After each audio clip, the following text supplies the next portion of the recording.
Good morning, everybody. Thank you for coming out early like this. I know we have pretty significant numbers of additional people who will be coming in as we start this first panel rolling. It was late last night, and then this is early, but I am very glad to see you all this morning. Thank you for coming out, especially glad to see large numbers of grad students here. I realize 9 a.m. on Fridays is not an ideal moment for many of us. I hope you had a good night visiting speakers and alums. I'm glad it's not raining. I'm glad the room is not quite as warm as it was last evening. For those of you who weren't here last night for the two really excellent talks by Earl Lewis and Jackie Antonovich, my name's Jay Cook, and I have the privilege of chairing this excellent department and welcoming you to this larger conference. The conference is entitled U of M History in the Public Service, a Vision for the Humanities PhD in the 21st Century. And our larger goal for the panels today is to generate feedback, ideas, input in three principal areas. I named these last night, but for those who weren't around, let me just remind us. First, this big and baggy thing that we like to describe more generally as public engagement. Part of what we're after here is to be clearer and more capacious about the different forms and approaches our public-facing work can take as humanities PhDs. Second, we want to explore the equally nebulous category known as career diversity or professional development. And as I said last night, in this instance, defined really as any form of professional development that bolsters the skill sets, opportunities, networks, and broader resonance for the work our talented students are doing. And finally, we want to address questions around diversity, equity, and inclusion, core values that cut across everything we do, but which also need to be more carefully interwoven with both of these first two rubrics I've mentioned, public engagement and career diversity. As I said last night, the plans to generate conversation sparked by the ideas and experiences from our 14 returning U of M history PhDs. They're really the engine for this conversation. And all of them have done remarkable and important work since they graduated from our program.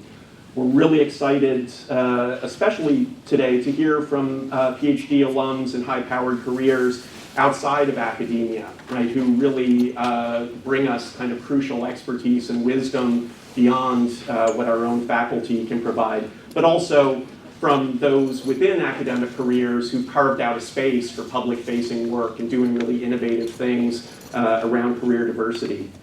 As a starting point for our panels today, I want to give you a clear idea of where this conference actually came from. Logistically, it's a pretty simple story. It's a 2-year process. We created an in-house database of PhD alums from our own program. We didn't have that information before. We did some sifting. We found some really interesting people that we wanted to invite back to campus. We issued invitations. There were phone calls, emails, airline tickets, and voila, here we are in this room together. More fundamentally, though, we began with a set of open and nagging questions. These questions emerged in multiple contexts. There were 3 national career diversity institutes sponsored by the AHA and led by Jim Grossman. Members of our own department, Rita Chin, myself, others were part of these national conversations. There were multiple Mellon Foundation grants that came to us both through the AHA and to U of M and Rackham while Earl was serving as the president of Mellon. There were year-long task forces in our own department that were led by Rita Chin and Matt Lassiter, and which included a number of other U of M history faculty and graduate students, including Lakeisha Simmons, Jeff Eidlinger, Jason Young, Jesse Hofmann-Garskoff, Melanie Tennelian, and a number of graduate students who were here in this room. And I think more locally, for me, it began with some frustrations and some aha moments that I had. I think one of them, for me, I can date very specifically to about January 2016, and I was teaching a version of my core graduate seminar in U.S. cultural history. People were going around doing introductions, as they usually do at the start of the semester. And one of the students, who was a first-year student in that particular course, who I won't name, basically said during the introductions, I have no interest in a tenure track, career track in academia. I see that as a kind of sucker's bet, that the humanities job market is stacked against us. And he said, beyond all of that, I really have broader ambitions for the kind of work I want to do. I want to speak to bigger publics. I want to resonate with wider audiences. And what I'm really hoping this program will do for me is give me that kind of cutting-edge disciplinary expertise, but also help me figure out ways to translate it and move it, migrate it, right, to other kinds of public sectors, other kinds of audiences. And that was a pretty remarkable moment for me, just hearing that process happening. It also resonated very strongly with some growing frustrations I'd had in my own experiences, where I would go to dinner parties and lunches with humanists kind of struggling to defend themselves over the last 10 or 20 years.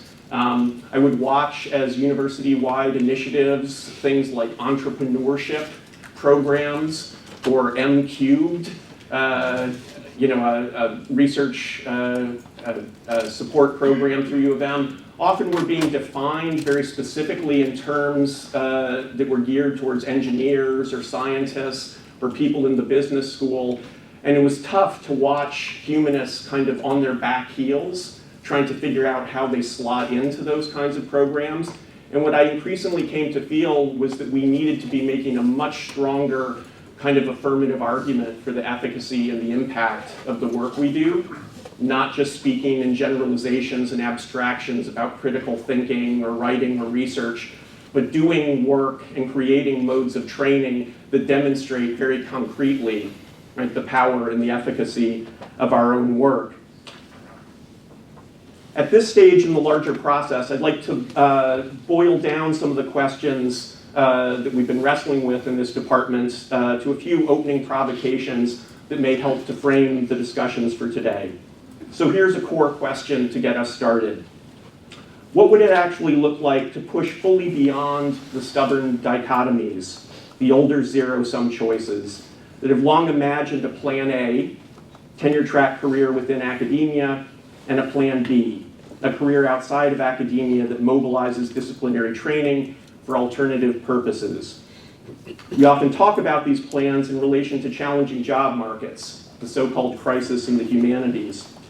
But what about the actual skill sets and the guiding logics of professionalization that are embedded in these plans, many of which continue to go or remain unmarked, and many of which remain unexamined, to see if they're actually working, to see if they actually make much sense?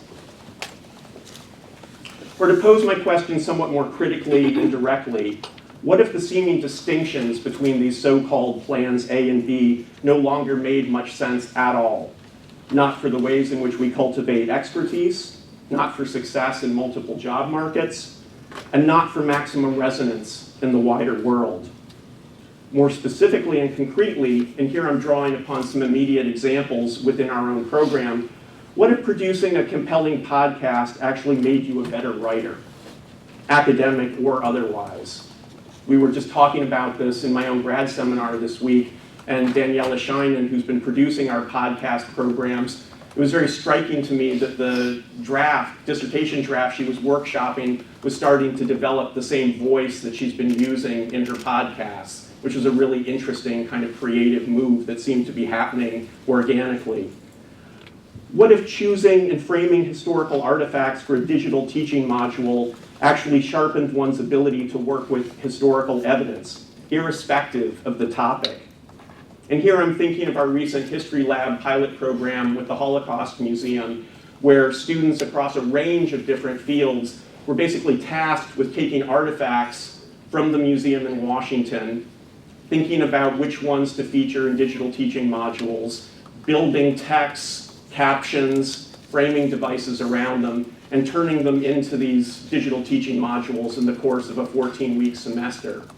One of the interesting things that happened organically, I think, in that process is that many of the people who participated in it realized it had enormous value for the kinds of historical work we do, regardless of field, regardless of context, right? Making those choices about what examples, what artifacts to feature, how to frame them, how to articulate their significance and resonance. right? That was a massive value added from that project. It's not just a digital humanities thing. It's not just museum training. It's becoming a better historian, period. What if building a digital blog during grad school, like the one you heard about last night, Jackie Antonovich's Nursing Clio program during grad school, was not just a diversion from the serious business of disciplinary training or a potential liability, so-called, for the mad scramble for humanities teaching jobs, but rather, and much more accurately, a key piece of becoming a better historian and more competitive on multiple job markets.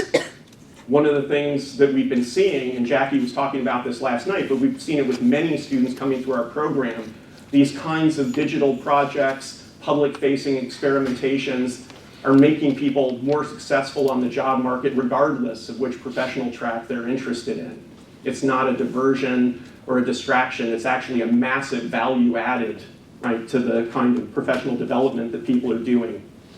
And what if being part of a collaborative research team, something like our Emerging History Lab program, not only generated bigger, faster, and arguably more impressive finished work products, but also, in the process, taught you quite a bit about project design, about working with multiple stakeholders, about the complex dynamics of peer review, and in the meantime, generated an impressive DH project you could claim and name as your own as you walk into job interviews, regardless of where you want to go beyond grad school.